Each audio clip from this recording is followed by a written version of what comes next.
Testing 1, 2. Yeah. Testing now. Having the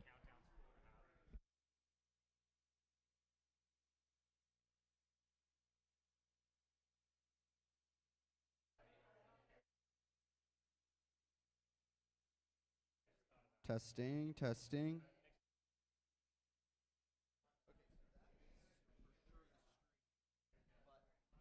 When I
We'll get started here momentarily.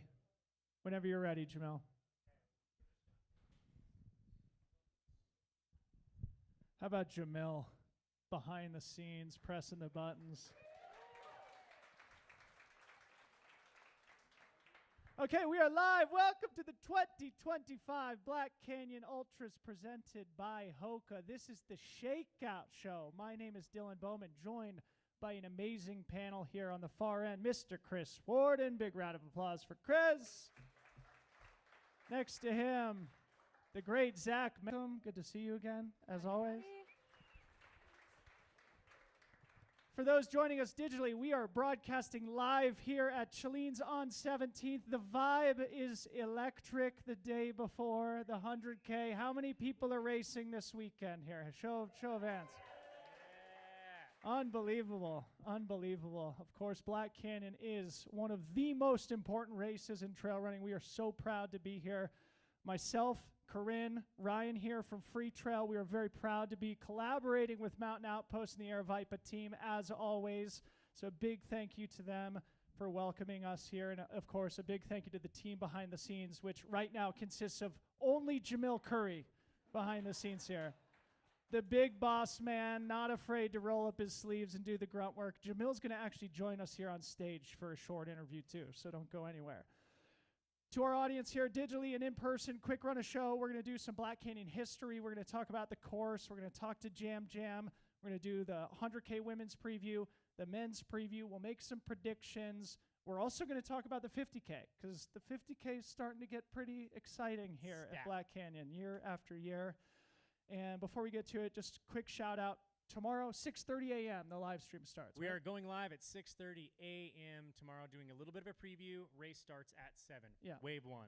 Yeah, so and then 6:30 again on Sunday for the 50K, as I understand it. Exactly. 6:30 a.m. we are going live. 7 o'clock is the actual race start, and we will be going through the top 10 females for that one. But we are going until 4 a.m.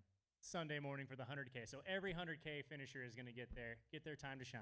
It's an ultra marathon here on the media side too. Quick final thoughts, building off what Zach just said. If you're watching us digitally, you better smash that subscribe button, please. Please show some love to the thing. Go play fantasy. Get your predictions in. Pick 5 deep for the men and women. Fantasy.freetrail.com for your chance to win some hot new swag from Hoka and the Free Trail crew. Kicking into it after a long preamble, I'm going to throw it to you first here, Mr. Warden. You're very familiar with the history here at Black Canyon. The first race was in 2014, 100 kilometers tomorrow, roughly 61.5 miles, 6,200 feet of climbing, a net downhill course. Tell the people a little bit about the history, the course, what makes it unique. Well, I think what makes this race unique is that very rarely will you find a race where so many people tend to just blow themselves up in the second half of the race. The first half of this race, as people will find, is very runnable. It's very smooth, downhill steadily until you hit Bumblebee. Then you're actually... Don't PR your 50K. No. Please? No. This is the wrong race to do that. And what we find is that, yeah, a lot of times people will stroll into Bumblebee feeling like $1 million. Then they'll head through Gloriana Mine, and now that Deep Canyon Ranch is the 50K point, previously it was Black Canyon City at the 60K point that was kind of the crux of the race. So many times people would come into that 60K mark and all of a sudden their fortunes had turned, and then that last 25 miles become pretty rough because that's where all the climbing begins. The race has got a big rear end compared to the front end. So I think that one of the unique things about this race is that you can't really feel comfortable in your picks until about maybe 20 miles out. I mean, we saw it a few years ago. Scott Traer made a furious charge, was probably about 14th or 15th place at Black Canyon City, and over the last 25 miles surged from that point up into a golden ticket position. I think that's one of the things that's most unique about this race. Zach, Corinne, build off of Warden's points here. I just want to say for the audience, the current course records here in the 100K, 7 hours, 30 minutes set by Hayden Hawks last year. And then 2023 on the women's side, Keely Henninger ran 8 hours, 45 minutes. We'll get to our picks as to whether or not those are in jeopardy. Zach, maybe starting with you. If you were approaching the course this weekend, how would you be thinking about it? I would do it the opposite way that I did it in 2015, which is not run the first half super hard. I can promise you, you're going to feel great, and then you hit that Black Canyon point, and you go to make those climbs, and immediately, at least for me, I turned around and was like, not today. Came right home. So it is one of those things where you gotta run that like conservative hard effort, where you're never comfortable, but you're never like really hurting yourself, right? I mean, that's how I'd approach this race. And typically, you get, this is Phoenix. This is hotter than most people get to train, right? So a lot of us at home are not getting to train in the 70s, 80s, that kind of stuff. So you normally get to like douse yourself with some water.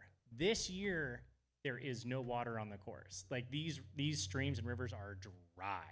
So it is gonna be one of those situations where getting yourself wet in the aid stations and staying cool is gonna be really important because it's not gonna be a cold day tomorrow. Yeah, it might start cool tomorrow morning at the high school, but it's going to get hot really, really quickly. I remember it getting hot deceptively early the last time I ran here, and I will say that I think I cried almost every step from Table Mesa to the finish when I ran, so I'd avoid maybe going out too hard. The other piece of that puzzle, too, is that I think it gets rockier in the final, 20-plus kilometers of the race, too. I decidedly remember kicking many, many rocks and maybe using choice profanity out loud when I did so. So I would just say, pick your feet up. It's gonna, it is a hard final 20K in that regard, and people will run it well. We saw Craig Hunt last year go from 8th to 4th in the final 20K, running the fastest ever split, 3 minutes faster than Hayden Hawks in the same race. So you can run well if you give yourself the opportunity to do so. So don't cash checks that your legs are gonna bounce later on. To kind of play off of what Chris Warden said, some runners like a big back end. And take advantage of it when you can get it, right? If that's how you choose to run, go for it. Yeah, well, and both Scott Traer and Craig Hunt are in the race tomorrow, too. So if they're out of the mix halfway, look out to the front of that men's race because they've obviously shown they know how to do it. Building off what Chris said, as I was just thinking about the last handful of years here at Black Canyon, what I feel like the course really does is keep it really close really late. Being at Table Mesa, roughly mile 50 aid station, the final crew access point. I remember last year, the men's top 10 battle was absolutely electric. Also, Becca Wendell and Rachel Drake were separated by 90 seconds or 2 minutes there at Table Mesa. Remembering back to 2023, Keely, Ida, and Heather Jackson were all nearly together until mile 58, 59, until Keely With finally. Anna Cassius and Shaquilano chasing Right. too. And then that same year, Tom Evans, Anthony Costales sort of had that toe-to-toe battle. The year before, Tyler kind of ran through, or no, Trueheart was the year before when he went wire to wire. But 2021, I guess it was, when Tyler sort of ran through the field. So Or Craig Hunt had a disastrous day. Which Yeah, we'll so- talk Yeah, about he later. tore his calf after leaving Table Mesa, he came back. So he was leading the race at that point, and I was out there at the time. That was the first year I think we did our live stream, and all of a sudden, maybe 5 minutes later, he comes back into the aid station, and we're like, oh, this has got to be terrible. yeah. So, and Craig, of course, last year with another very close near miss, finishing about 3.5 minutes back of that golden ticket with Chris Myers claiming the last one, that's one of the things I'm really looking forward to is to see what Craig Hunt does this year. Yeah. So again, it's a speed trap, folks. Pay attention to the race tomorrow. If you're running the 100K, like they said, don't set your 50-mile or 50K PR early in the day. Save some gas for the back half of the course. But with fewer of those big climbs, it means exciting racing at the front. I just want to add one last thing, too. This course change happened last year, and I think it will continue to impact the field based on how no crewing goes at Bumblebee. You end up with that 20-mile section where there's obviously aid stations, but you're not seeing your personal crew, and that can definitely throw people for a tizzy out there. So I would just say be cognizant when you're planning out what your crew is going to be doing, because that is a 20-mile section where in a fast 100K that can add up in a big way. Yeah. Okay, so before we bring Jamil up here for a short interview, a little bit more context setting, I think it's important to just double-click on the weather. It looks like it's expected to be about 40 degrees Fahrenheit up at the Mayer High School early tomorrow. So it'll Better be than the snow cool. we had last year. Yeah, I was going to say the story of last year's race was really like the snow up there in the high country, the massively delayed start. It was amazing that everything went off without a hitch under those circumstances. But it's going to be different this year. It seems like pretty pleasant conditions. Maybe Corinne and Zach, if you were thinking about this race, How would you be approaching it from, the environmental conditions perspective?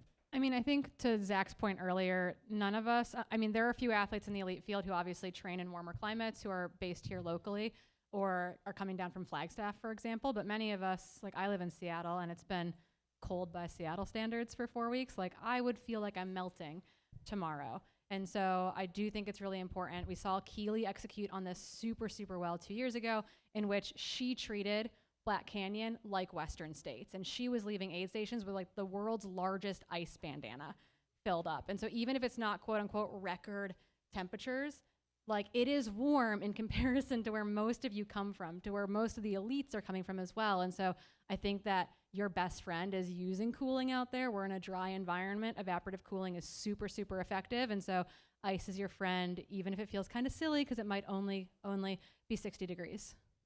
Yeah, so like when you leave Hidden Treasure Aid Station and you're making your way towards Gloriana, like that section, you're running through a lot of like black rock. Like these are the Black Canyons. I don't know if anyone put that together, but it is going to absorb a whole lot of heat and it will dissipate that heat throughout the day. So, I mean, I remember the few times I've been out here and running, it might not be ambient temperature very warm, but once you drop into those rocks, you can feel the heat kind of coming up from them. So even for Arizona standards, not a record year, but it's just like Western States. It's a cold year at Western States. It's still a pretty hot day out there. So you do have to take care of yourself. You have to stay on top of your hydration, your electrolytes, all that kind of normal stuff. But I would be staying wet early in the day.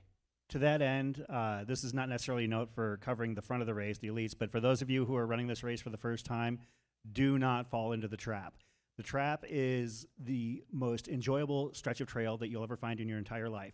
From the first aid station, Antelope Mesa, to the second one, Hidden Treasure, it's about a 7-mile straight downhill, about 1,500 feet of drop.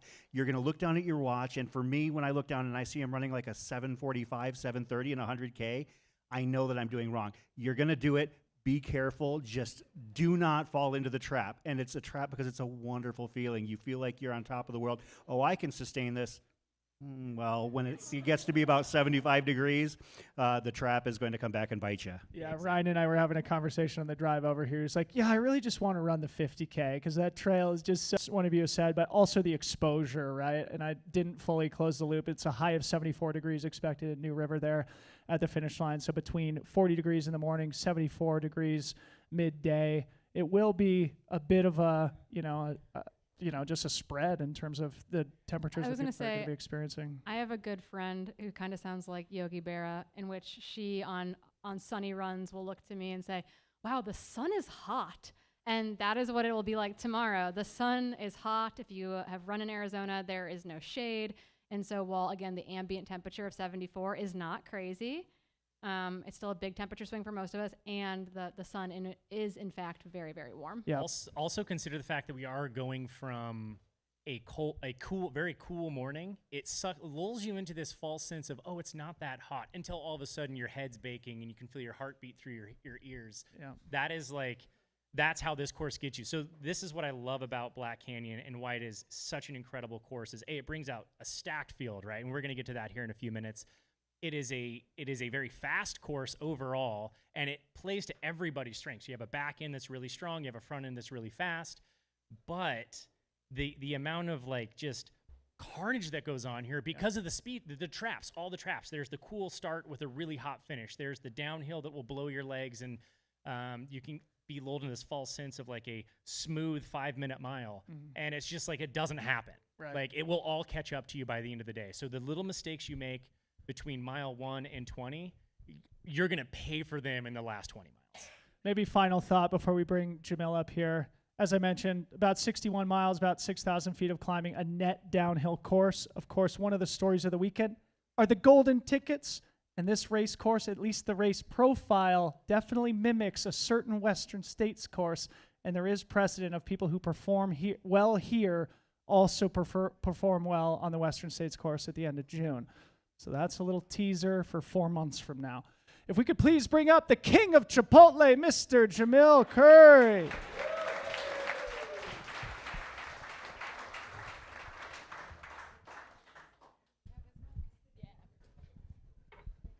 Look at him move. Look at this is the most I've seen him move all week at work. That was spry. You like hopped up the stairs.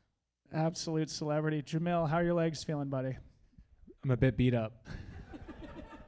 How we many were- miles total was it? I mean, I did over 700 miles in January. So it was just pure indulgence. Are we allowed to talk about the goal that you're setting for yourself that you and I just talked about before we went live here? God.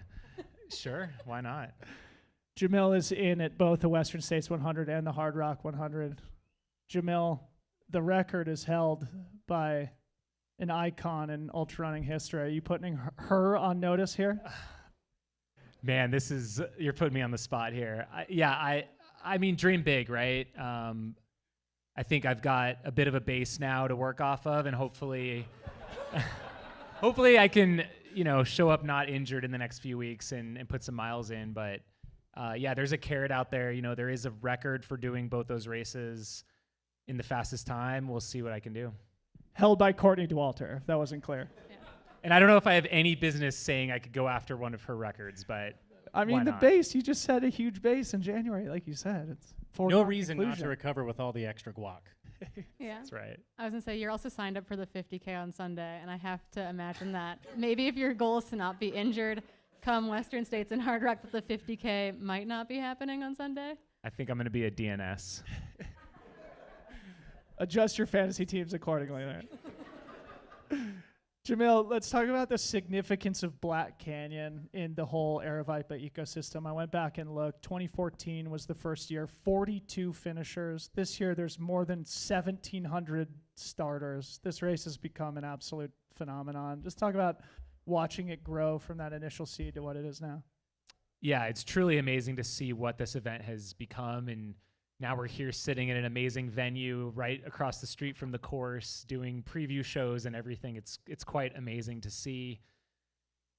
I mean, when we dreamed up this course and initially scouted it, like the one thing I knew is that this race course would be an instant classic.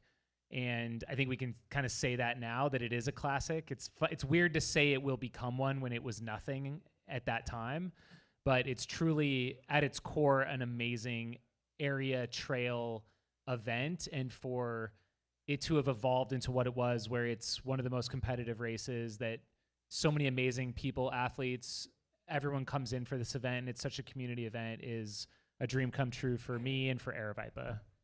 I was going to say, I'd like to talk a little bit about a change to the race this year, where we've got a 50K. Last year was a 60K, kind of changing our finish location, not changing our finish location, but just kind of like maybe simplifying things. Talk about making the decision as a team to alter that race.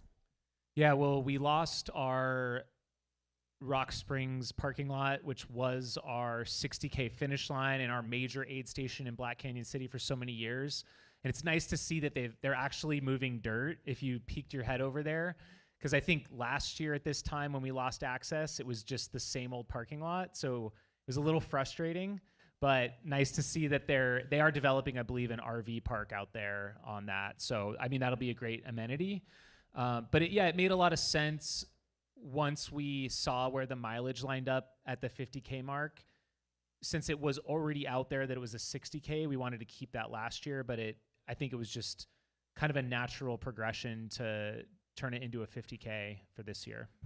Also an adjustment this year, the World Trail Majors. I mean, this is year number 2 of the series, but they've added the short series, of which the 50K is a part of it. Anything you want to share about year 2 of the World Trail Majors, Black Canyon's position within it, and especially this expansion to short distance?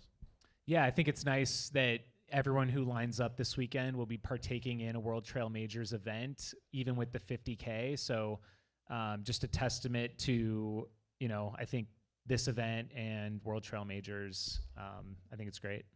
Speaking of adjustments, I ran this race for the first time, the 60K, back in 2016, and then I ran the 100K the following 4 years. The first 3 years I ran the 100K, I ran to 3 different finish lines, because I ran the first year that I ran was the famous 2017 year, the out and back, where we had to go all the way back up to Mayer High School. The second year we had the natural Emory Henderson finish, and then the third year we were actually finishing at Black Canyon City. Can you talk about what it's like, I guess maybe the physical geography, like having to roll with the punches when the weather just completely goes awry for you? Yeah, well, and even earlier than that, I think the first few years of this event was very hot. Like we had just a string of very hot years. But yeah, the actual Black Canyon area, the Agua Fria River, which cuts through and has made the Black Canyon, you know, it can become very dangerous with the flooding, and you know, we've seen it a couple different times now. So yeah, we've got a number of backup plans in place now. Hopefully we'll never have to climb all the way back up to Mayor High, and we can avoid that in the future. That was quite the year. But yeah, this year it's looking good to go. Jamil, obviously, Jubilee Page is the real race director of Black Canyon now, and she was potentially going to be joining us on the show here, and she did at the Javelina 100, where she gave us like a little bit of a race director update. We obviously have a lot of runners here in the audience. Is there any race director report that you need to pass on in Jubilee's absence? Put me on the spot here. I think I listened to the race briefing. Yeah, I think all that information is out there, so I would definitely push people towards the race briefing that Jubilee did and the runner guide. I don't think I have much to ask.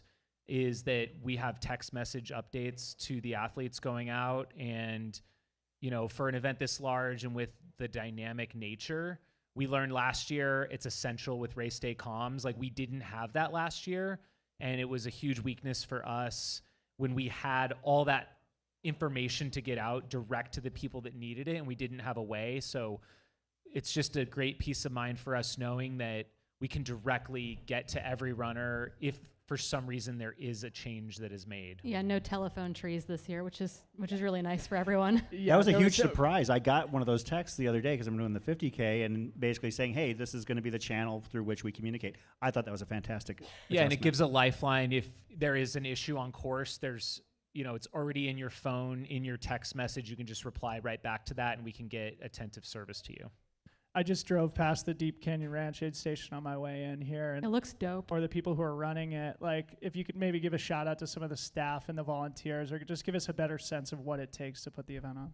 Yeah, I mean, it's a huge team. I think our team is bigger than ever this year. We've realized we need more help, and we brought in more help, and that's been really great. I haven't been over there yet, actually, but I know that it's a, you know, they've created a village and a city, you know, somewhat similar to Javelina, where it is a lot of tents. And you know, last year was our first year out there, so we learned some things, and hopefully it flows better this year. But yeah, I mean, shout out to our entire team, the volunteers. You know, we've been out all week marking trail, accessing remote aid stations. The amount of prep at our office nearby is crazy. Just box trucks lined up all over the place. So Amazing. Anybody else have any final questions for Jamil? If not, I can close this down. I'd love for you to just also talk about Mountain Outpost, man. Like, it started here. I think it was 2021 or 2022 was the first year you live streamed. 2021. I mean, it's just incredible to see the impact that has had too. And so you could give a shout out. I know the studio is over there at Deep Canyon Ranch, but maybe give us a sense too about how that's evolved over the last few years, and you know what value it's brought to the Aravaipa ecosystem and the sport in general. Yeah, I mean, it all started, it was COVID era, and Yavapai County almost shut the race down in 2021. We worked out an agreement with them, but we could have no crew, no pacers in Yavapai County, which runs all the way to the event. And, you know, for it being a golden ticket race, I said that's not acceptable. You know, we've got to get eyes on the race course, and we've got to produce a live stream that can share this event with the world. And, you know, shout out to partner in crime, Skylar Hall over here. He sat with me all day long in the Phoenix studio while everyone was having fun out here on the trail. And, you know, we were able to interact with the online community and bring it. And it's amazing to see how it's involved now, you know, even working with you with both of you throughout the year, everyone up here to make these broadcasts bring to life. You know, now we're doing Western States, and it's been a wild ride so far. It's been a lot of fun to do. So that year I was out on the course doing coverage, and I was at Table Mesa. Given that was the first opportunity for people to be able to interact with their runners, that was the biggest rager I've ever seen at a trail race ever. The amount of people, Bigger like you than had to park. Jackass Junction? Oh yeah, it was. No. Well, you could have more people out there. There were probably in excess of 400, 500 people out there at that aid station just dying to get When into. they probably all showed up early because they had nowhere else to go. Yeah. Yeah, it was They just absolutely camped crazy. out. Like, you had to Bring a park a cooler. mile down the road at Table Mesa, which, if you've ever been out there, like, there's nothing out there except when we're there. And it was one of the most amazing things I've seen, because out of whole cloth, this entire village and party had been set up. Mountain Outpost, one of the great things to actually emerge from the COVID era.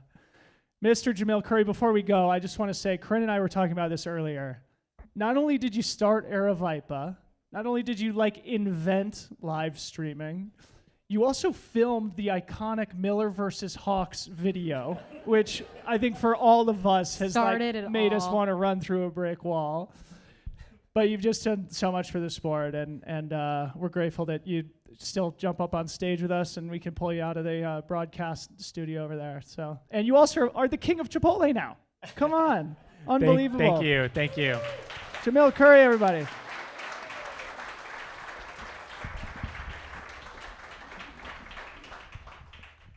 How good was that, guys?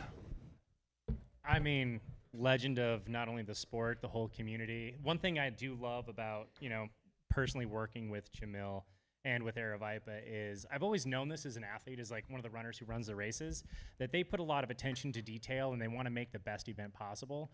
But even things like, and this Well, is it's the whole family. Like, I got to meet Jamil's mom last year when we were doing Patty's the best. the Mount Fuji coverage, and it made my whole weekend. now I understand like why Jamil is the way he is, like now having worked here, and I love it. Messages. Yeah. One thing happens, it's like never again. We're gonna get better.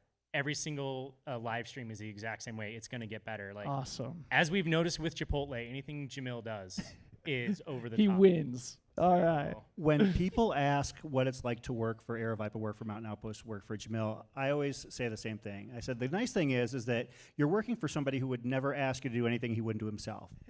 The problem is that man will literally do anything. yeah, it's a double-edged sword. Yeah, I've seen him working out in an aid station, trying to get things ready at 3 a.m. before a small race here in town. Like he's everywhere.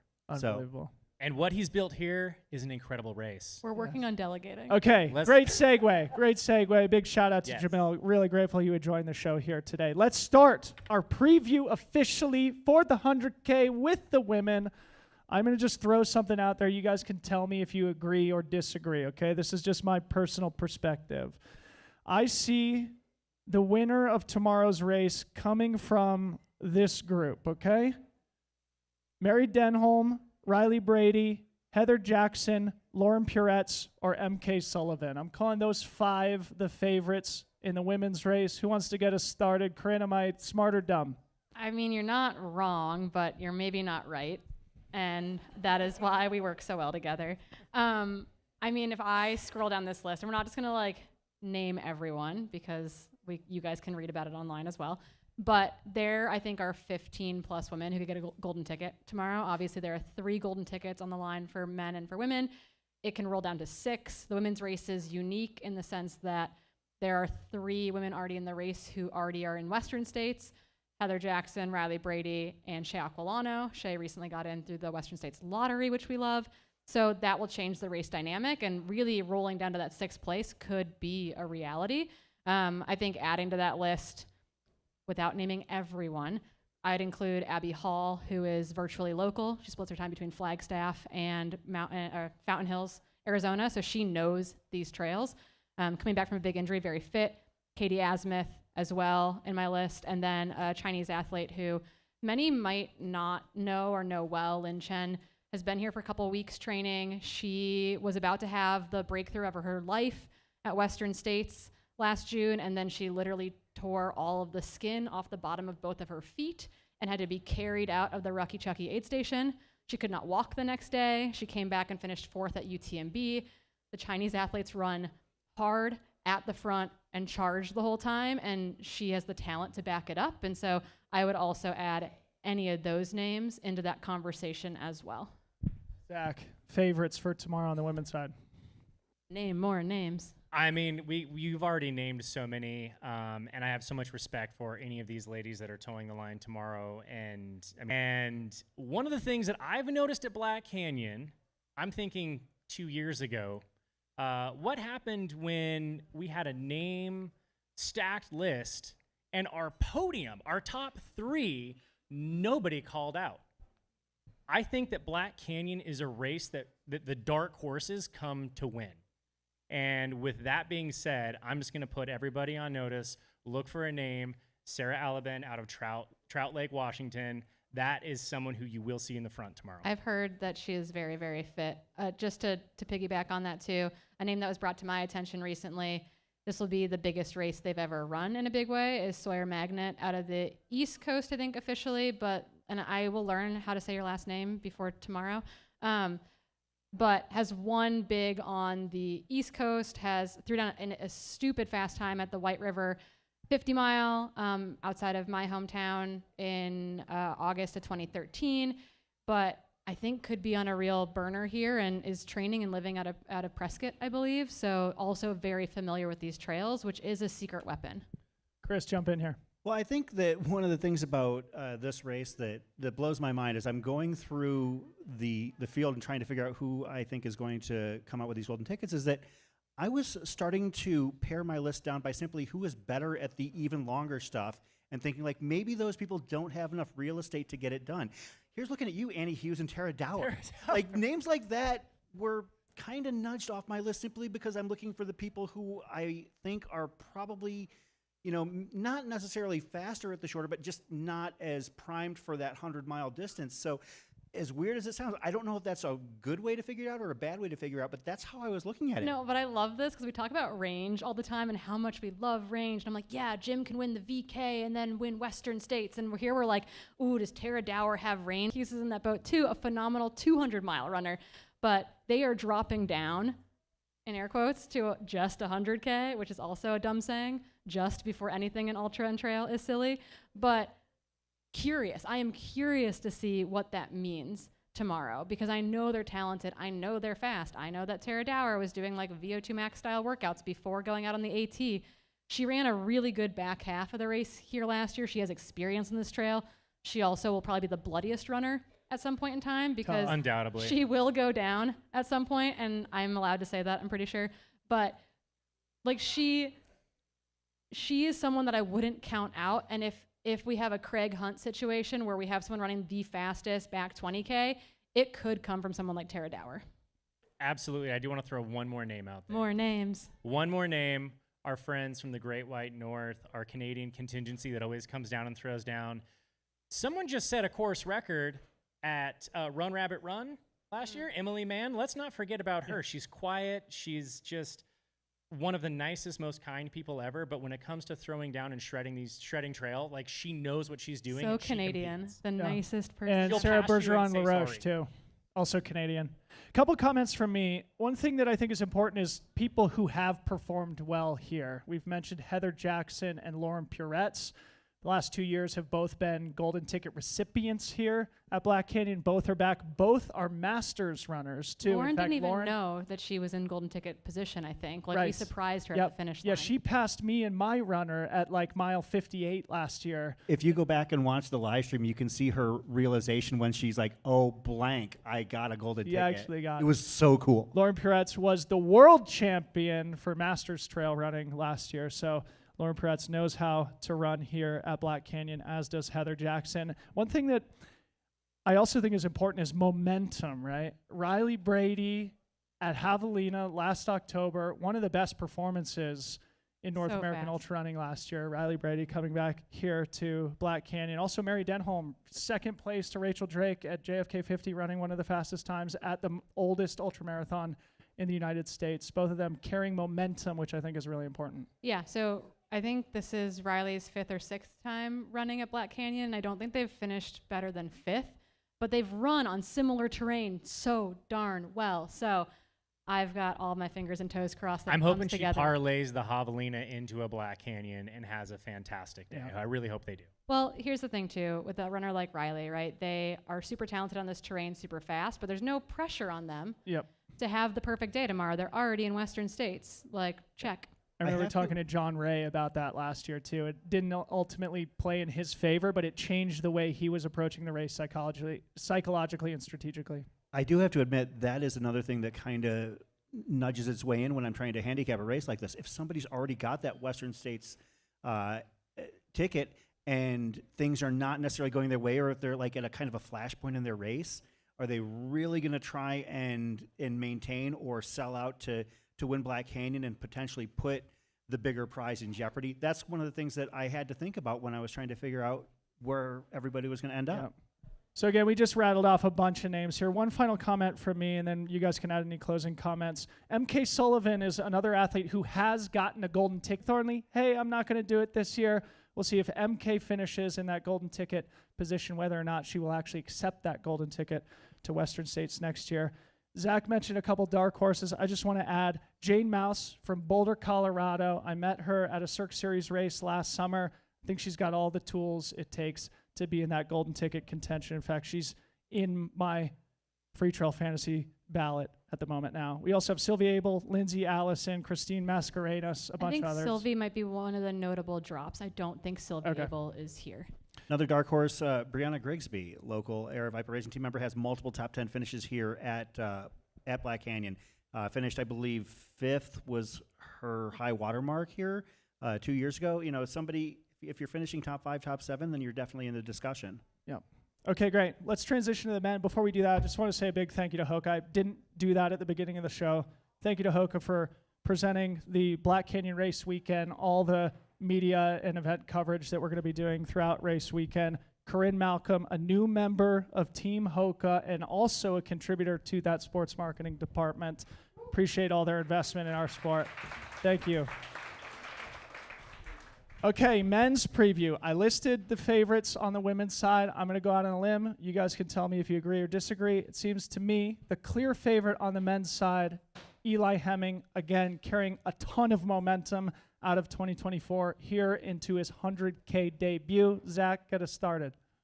Man, you know, I got to witness his race at JFK. You know, we were there doing the live stream and, you know, talking to him prior to. He was just ready to throw down. Said he had a little bit of a tummy ache out on the tow path there. And when I saw him pick up his packet 2 days ago, he said that he's prepared to have no more tummy aches. So he is ready. He's fit. He is my personal favorite. Just on a personal level, he's just a stand-up guy. If any of you have met him, you guys would know what I'm talking about. Both him and Tabor are absolutely amazing. But I think that there are a handful of others. I mean, let's talk about Hans Troyer. Let's talk about Craig Hunt. Like, the list goes on. I love my dark horses. Makai Clemens. Before we get to them, I think it's important to just restate again. This is his 100K debut, Eli Hemming, coming off of winning OCC, the world final at 50K. I just think it's rare to come into a race of this caliber as a 100K debut as one of, if not the favorite in the race. Corinne, anything you want to add on Eli? I mean, I'm really excited to watch him. He also, we should say, I'm sorry to interrupt, he won the 60K last year before they transitioned to the 50K by 30 minutes. So he has been on the course. He knows the course. Yeah, and that was like on a 130-mile week or something too. Like, he did not taper for it. It was just like a fun training week out of the snow of Colorado.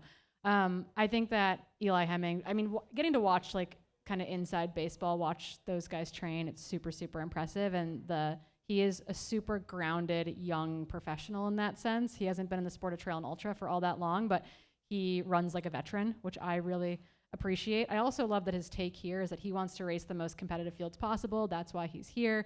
And we won't actually be able to hear from him on the elite panel today because he's picking up a pacer. So, but I'm curious, right? He's the one guy on my list where I'm like, does Eli Hemming take a golden ticket? Is he going all the way to the 100-mile distance this year if he gets a golden ticket? Like, that's a lot to ask. But again, if the man wants to race the most competitive fields possible, like, this would be a pretty good year to do Western States. Please take the ticket. Please take the ticket. I would love to see him take the ticket, but this kind of reminds me of Keely Henniger when she outright won and then was just like, no thanks. Like, I'm not ready for the 100-miler. So when we talk about it being his first 100K, that's not a concern for me with him. Typically it might be, but when you have someone who is so professional and has spent years just slowly building himself up the sport, then I'm less concerned for it being his first 100K. I mean, his first 50K he smashed, so I'm not super worried about him stepping up to the 100K distance. Yeah.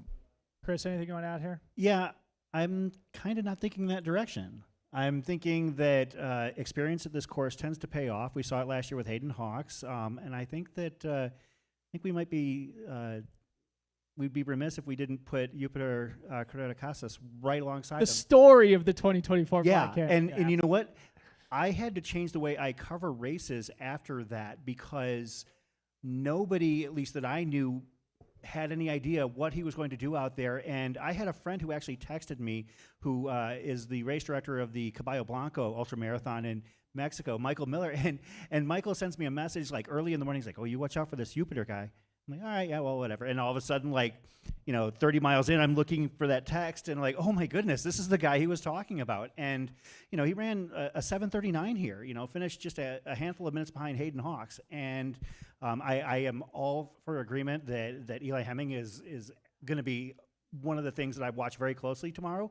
But Jupiter, I feel like, is my prohibitive favorite at this point. I mean, he's also being joined by his brother, who I think is also his coach, who will be racing tomorrow as well. So really curious, and who I know is also very fast. So very curious to see what that looks like. Jupiter also ran in like very, very like crazy carbon road shoes last year, where I was like, you can run in a road shoe on parts of this, but man, that's a lot of stack height for some of those rocks. But I mean, I think adding to that list, right, we've got Seth Ruling, who is incredibly talented.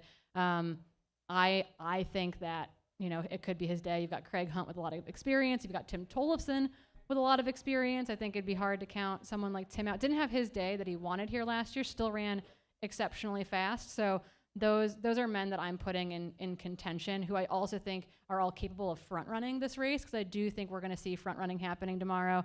Hans Troyer could be in that mix as well. Mackay Clemens, who you all brought up. Ryan Raff, who was the only guy to beat David Roach last year at the Crown King. There we go, Crown King 50K.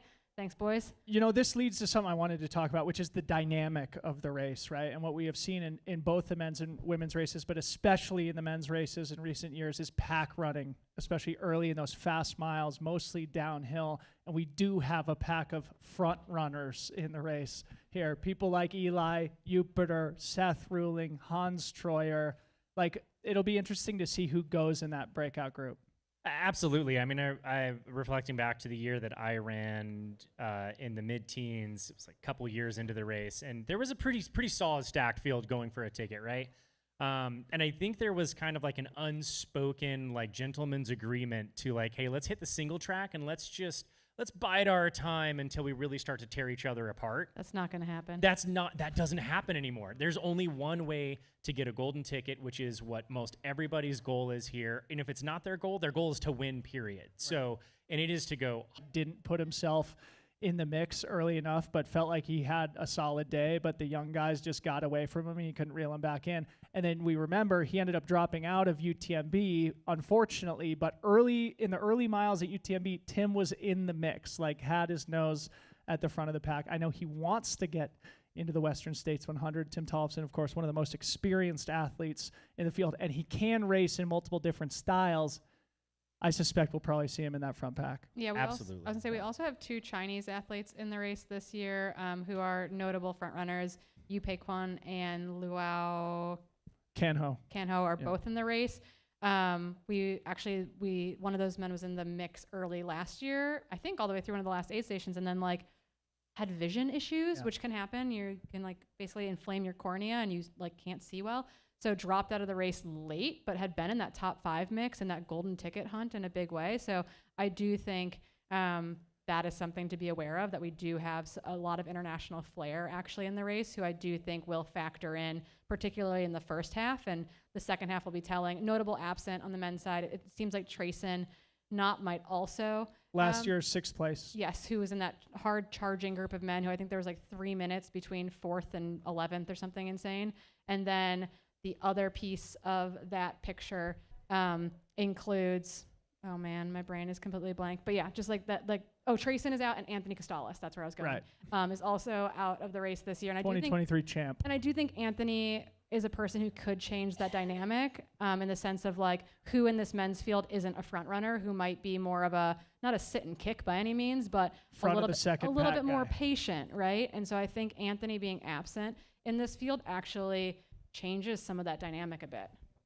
I'm going to completely contradict myself where I mentioned that Jupiter was my favorite for the race.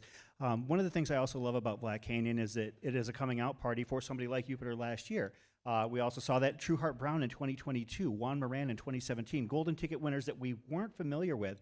And a name that has gotten some run, at least amongst people locally and people who are paying really close attention to this race, is Jordan Bramblett.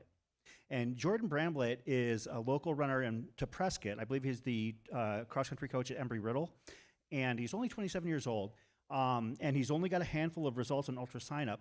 But his most recent race here was at the Santan Scramble 50K, where he set a course record by 14 minutes over the previous course record holder, a guy by the name of Charlie Ware.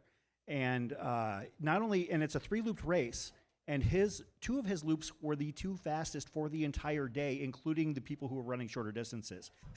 He ran a Mesquite Canyon 50K last year that was only 3.5 minutes behind Jim Walmsley's personal best on that course.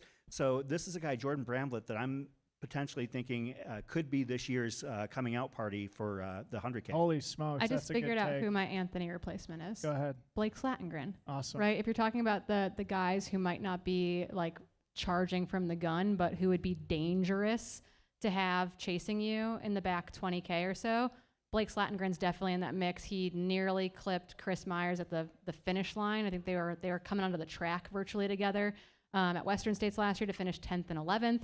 He also got a golden ticket into Western States last year by finishing second in a hard charging finish at the Javelina 100 mile the previous October, in which Ran under 13 hours. he negative split his like back 2 loops of the Javelina course. Like Nick Curry does that, I think, but basically no one else. Unreal. And so Blake is a person that I would not want chasing me, and anyone from Cowgill will agree with us, but I would not want Blake chasing me in the final 20K of any race. Okay, couple closing comments from me here. As I mentioned with the women's race, it is also important. Canyon. Jared Hazen back in the field. Mark Hammond back in the field. You mentioned Scotty Trayer earlier. Those 3 guys have the experience, know what it takes to get a golden ticket. Another name I just wanted to drop on the audience here, Cole Campbell from Spring Creek, Nevada. I met this 25-year-old phenom at the USATF 50K championship, which took place on my home trails in Marin County. He dominated the field that day. I think he's the type of character who could run himself into a golden ticket here this weekend. You can dig pretty deep into the well when you're young and you're naive. 25. Holy smokes. You mentioned our Chinese athletes. Big shout out to Canada, the Great White North. You mentioned on the women's side, Dave Stevens and Elliot Carden, the Canadian athletes on the men's side. Elliot ran amazing at Gorge last year. So that's where people, if you watched our live stream there, Elliot Carden would be one of our top contenders at the Gorge 100K. Awesome. All right, let's get to our predictions. I think we got Brett Hornig and Corinne Chalvoy in the audience who are also going to contribute their picks. Brett and Corinne are going to be your on-course correspondents. So for those who are watching the live stream, get used to their faces and Skylar, voices. let's not forget Skylar. And over Skylar? Oh, yes. He's Tyler. in studio with me. Our guy. Run tomorrow flat, afternoon. stay low, buddy. All right, so just to restate, course records.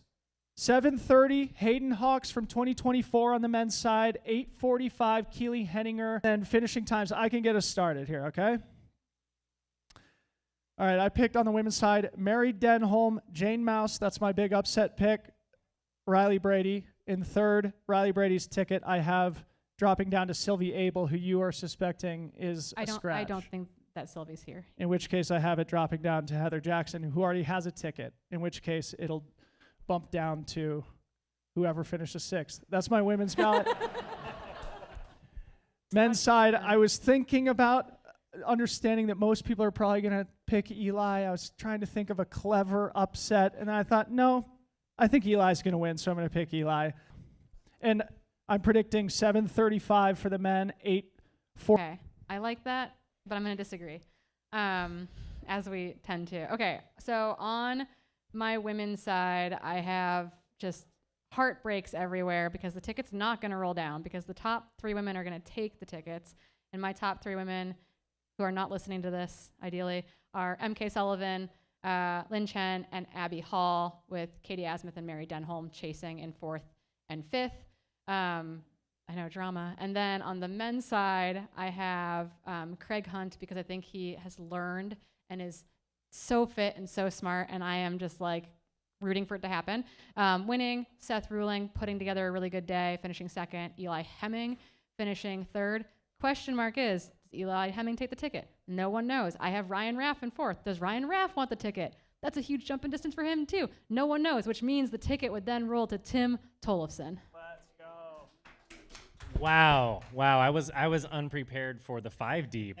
But I will say, okay, I don't think the men's course record is going down, but I do think the women's course record is going to duck under Keeley's time. Not by a lot, but I do think that in order to chase those podium spots, our women's field is going to set up a lot like our men's field last year, where it's going to be really tight, i.e., like someone might win by a couple minutes, like 7 to 8 minutes, but then it's going to be like boom, boom, boom, boom for the rest of the top 6.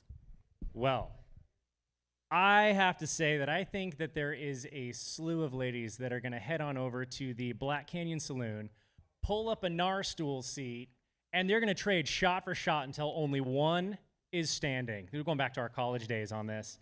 I love the dark horse here. I love it. I think that you have a little something more to prove. You're running with a chip on your shoulder. You're kind of running to prove yourself and get that ticket and get that notoriety, and all that work is kind of coming to the top. That can help you run a little deeper. And I think we're going to see Sarah Alabin. That's who I'm putting down for our winner. That I have is it very well. She's going to be her to death. She's amazing. This is kind of her coming back race. She's fit. She's ready to go. And it's so hard to pick, but I'm going to have to go with MK Sullivan. I think that's where we're going to be. And I think that we have a slew of ladies that are going to be very, very close, but those are going to be the 3 left standing at the end of the day. Men's field. I mean, y'all know where I'm going first and foremost. Eli Hemming. I'm going to go with him. He's the guy to beat, in my opinion. But again, the dark horse story, Makai Clemens. I'm going to say it here. I've been waiting for this kid to have his breakout race for a while. It's kind of never worked out with his training schedule and racing schedule, but I think this is where he does it. He's familiar with this course. He's familiar with the Black Canyon races. He's done very well in the past in the 60K. So I'm gonna go with him, and then it's gonna come down to a knife fight. And I think that even though the aerodynamics are not working in his favor, Tim Tollefson is going to use that magical head of hair to push himself into a 3rd place. I think he's hungry. I think he's fit. I think he's ready. And as we've discussed before, he's got a range of speeds he gets to play with. So Chico State has proven to be really good on this course. True. Let's go, Tim Tollefson. Chico. Well, in the women's race, sometimes the field is so stacked that you have to come up with the most irrational ways to decide your picks. And this is kind of an irrational, rational thing. And I've got MK Sullivan taking it down. And the reason why is that I feel like MK's career arc to this point mirrors very closely somebody else's who is achieving wild success right now. Moving up the ladder slower than maybe we want them to. Like, remember 2017 Hayden Hawks. Like, we all wanted Hayden to jump up to Western States and to start to attack that 100-mile distance. MK seemed obviously earning the opportunity to take a ticket at Canyons. Nope, not quite ready for it. You know, I think that that's the kind of approach that is MK Sullivan. So I think that this is the opportunity where she is going to take that ticket. And second, I've got Katie Asmuth. We barely talked about her on this preview show, and you talked about one of the great American women ultra runners right now. In 3rd place, I've got Heather Jackson. I think that under normal circumstances, again, talking about irrational rationale, maybe Heather would have, potentially been higher in my finisher list had she needed the ticket. In 4th place, I've got Lauren Puretz getting that ticket in 4th. And in 5th, I've got Mary Denholm. I mean, speed is speed. And so I think that plays on this Black Canyon course. On the men's side, as I mentioned, I think that Jupiter Carrera-Casas is going to be the winner. If he even runs what he ran last year, that would be a 7:39. I think that would be enough to get it done. In 2nd place, I've got Jordan Bramblett. I think that Jordan is this year's Jupiter. And in 3rd place, I've got Craig Hunt finally getting it done after coming so close on 2 different occasions here. 4th place, just missing out on the ticket, and I might regret this later.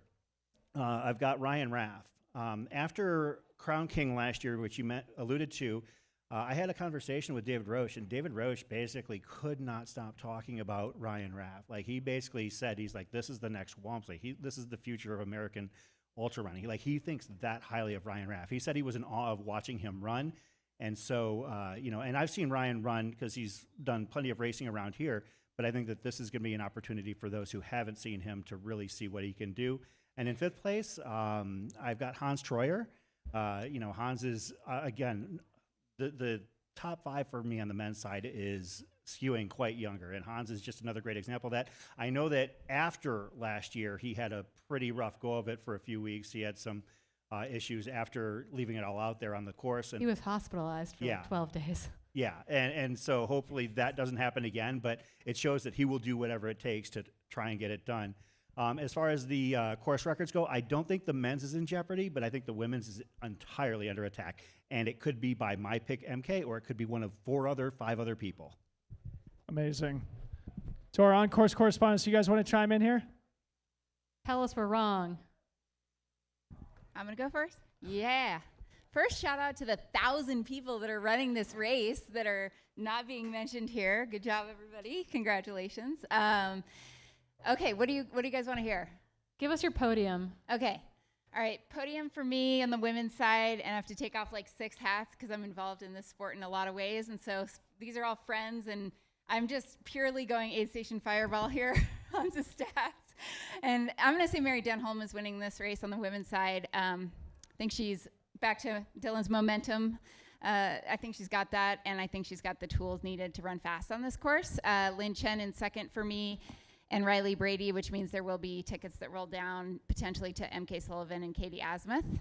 I will say on the men's side, Hans, shout out to my husband for this this nickname. Hans the Destroyer Troyer is going to win this Great race. nickname. He is definitely coming back with a fire to want, to want to line up at Western. So I've got him in first, Craig Hunt in second, Mr. Ryan Raff taking third. Someone who hasn't been mentioned, I don't think, but Air Viper Racing teammate of mine, Ferdinand Clovis, also a very strong runner. I've got him in fourth, and Mr. Scotty Trayer representing all of us masters in fifth. Course records in danger here, Corinne? Course records? Yeah, I think on the women's side, yes. I'm going to say no on the men's side. That's a theme now. Go ahead, Hornig. All right. Let's see. So for men's podium, I've got Eli Hemming winning the race. Basically, the reason behind that is because I raced him last year in the 60K, and we were going like toe-to-toe until the race started. So he's fast. Mackay Clemens in second place. This is Mackay's time for a golden ticket. He missed a golden ticket by 2 minutes last year at the Canyons 100K, and his training has been looking absolutely supreme on Strava. And then third, another person who's been chasing that golden ticket. It's also their time, Craig Hunt. I agree with you on 1 and 2. We're just seeing eye to eye there. All right. Women's race. I'm going Heather Jackson for the win. Nothing to lose. Is she going to try a new race strategy? Probably not. But is it still going to work? Yes. She's going to lead to Bumblebee for sure. 100%. And how many times has Heather Jackson missed twice? I'm not sure if ever. So Heather Jackson for the win. Abby Hall, second place, getting that golden ticket.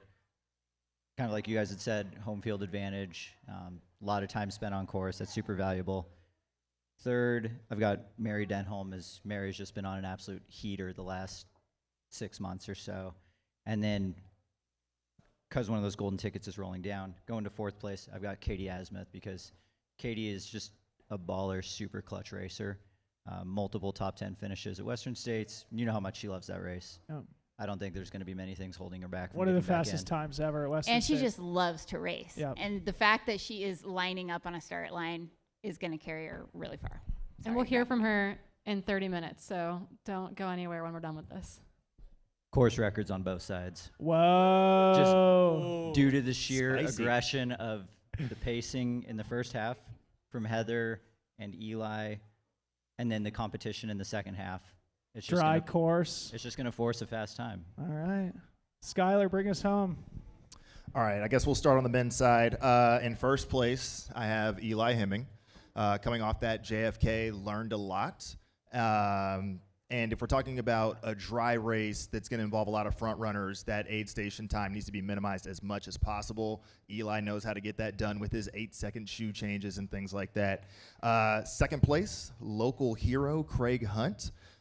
Knows the trails well, is a very speedy individual. It's his time.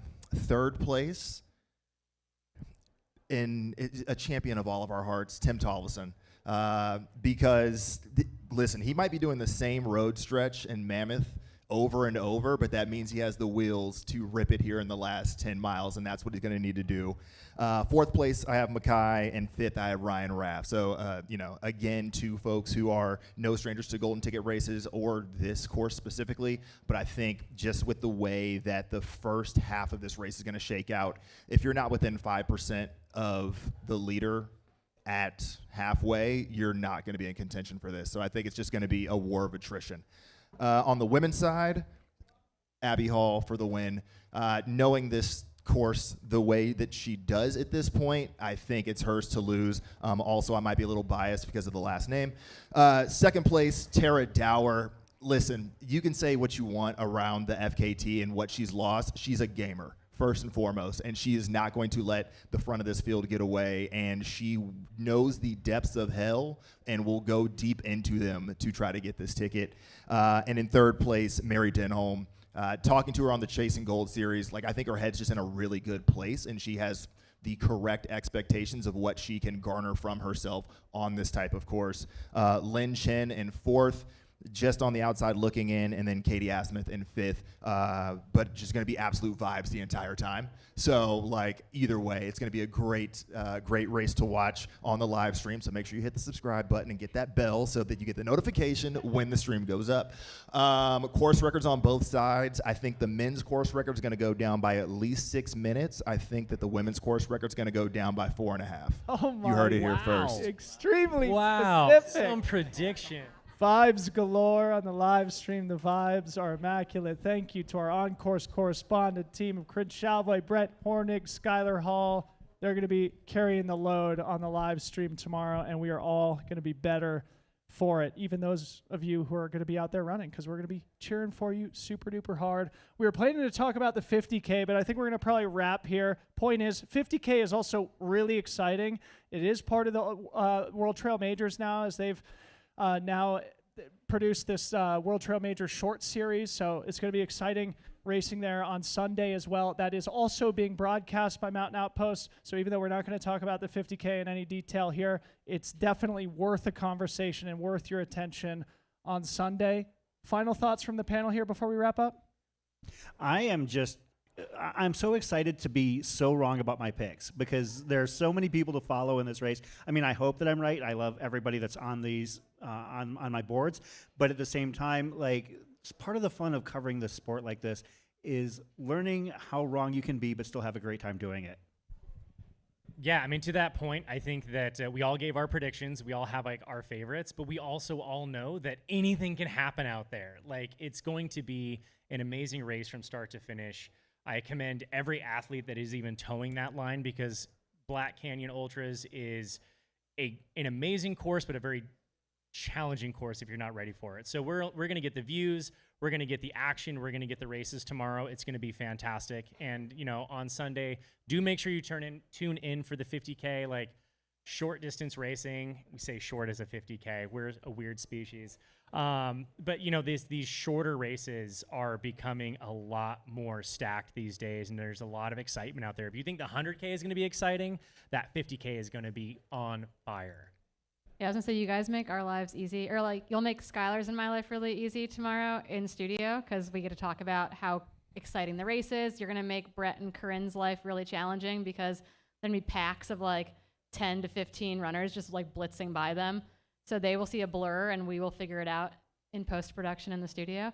But that's really cool. I am so excited to be in this role in this time in the sport where we do have really exciting live racing happening all the way to the finish line. And so just kudos to everyone towing the line tomorrow, from the first finisher that will welcome into the finish line to the people that will be finishing just ahead of 4 a.m. It's still 61 miles, and it's a long way to run. Heck yeah. Okay, that was so fun, guys. Thank you all so much. A few more thank yous before we go. First, thank you to all of you for coming and joining us here, to everybody who's racing. Have a fantastic journey out there on the course. We're definitely going to be rooting for you. A big thank you to the team behind the scenes, Jamil Curry, Mountain Outpost, the entire team for making this all possible and for welcoming us here as well. Really appreciate it. Thank you to Hoka again for making all this possible. Really couldn't do it without them. To our digital audience, make sure you smash that subscribe button. They're going live at 6:30 a.m. tomorrow. But before that, don't go anywhere, because Corinne is about to host some elite panels with some of the characters that we've just spent the last hour talking about here. Yeah, I get a quick break, and we're going to have our women on stage from 3 to 3:30, and then our men on stage from 3:30 to 4. We'll ask them some questions, but we'll also have an opportunity for you all to ask them questions. So you got 20 minutes to prep yourselves with some fun ones, but it's going to be rad, so stick around. Amazing. For Chris Warren, Zach Marion, Corinne Malcolm, I'm Debo. We'll see you guys out there. Peace out.